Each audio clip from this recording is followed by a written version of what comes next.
Welcome back to city news. పశ్చిమ బెంగాల్లో హిందువుల మీద జరుగుతున్న దాడులకు నిరసనగా హనుమాన్ సేన ఆధ్వర్యంలో మౌన ప్రదర్శన నిర్వహించారు.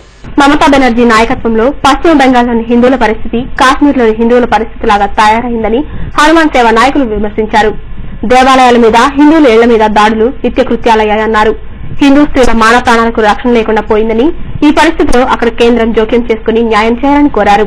లేకపోతే అక్కడ హిందువులు స్వదేశంలోనే కాంతిశీలుగా బతికే దురవస్థ వస్తుందని చెప్పారు. ఇప్పటికే మాగా దుల్గర్హా వంటి ప్రాంతాల్లో హిందువులు అధిక సంఖ్యలో జిహాద్ అకృత్యాలకు భయపడి వలసబాట పట్టారని తెలిపారు. ఇది బెంగాల్ అంతటా విస్తరించక ముందే కేంద్ర ప్రభుత్వం తగు చర్యలు చేపట్టవలసిందిగా డిమాండ్ చేశారు. పశ్చిమ బెంగాల్ రాష్ట్ర రాజధాని కలకత్తాకి కోతవేటు దూరం కరెక్ట్ గా 15 కిలోమీటర్లు ఉన్నటువంటి దులాగర్ ప్రాంతంలో హిందువుల మీద అకారణంగా వాళ్ళ ఆస్తుల్ని ధ్వంసం చేస్తూ వాళ్ళ ఆస్తుల్ని స్వాధీనం చేసుకోవడానికి హిందూ మహిళల్ని ఎత్తుకెళ్లిపోయి మానభంగాలు చేయడం, హిందువుల యొక్క ఆస్తుల్ని లూటీలు చేయడం, షాపుల్ని ధ్వంసం చేయడం, షాపులను తాళబెట్టడం, బెదిరించిన వాళ్ళని చంపేయడం చేస్తున్నటువంటి అరాచక తృణమూల్ కాంగ్రెస్ ఎంపీ ఖాన్ ఎవరైతే ఉన్నారో ఆ చర్యలు తీవ్రంగా ఖండిస్తా ఉన్నాం.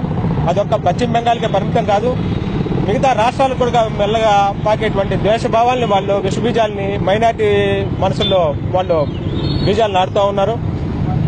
ఇది సరిగ్గా 6 నెలల క్రితం మాల్డాలో కలకత్తాలోని వెస్ట్ బెంగాల్లోని మాల్డాలోనే అత్యంత దారుణంగా హిందువుల్ని కిరాతకంగా నరికి చంపితే ఆనాడు ఏ రాజకీయ పార్టీ గాని ఏ రాజకీయ నాయకుడు గాని ఖండించలేదు. ఈ కార్యక్రమంలో విశ్వ హిందూ పరిషత్ నాయకులు రామరాజు అభిలాష్, బీజేపీ నాయకులు అడపా సంపత్ రాయుడు, పాటిబండ్ల రామకృష్ణ, న్యాయవాదులు సంపత్ రామకృష్ణ, పొత్తూరి నాగేంద్రం, ఆర్ఎస్ఎస్ నాయకులు అవ్వారు శ్రీనివాస్, శేషు ఇంకా ప్రముఖ కార్యకర్తలు పాల్గొన్నారు.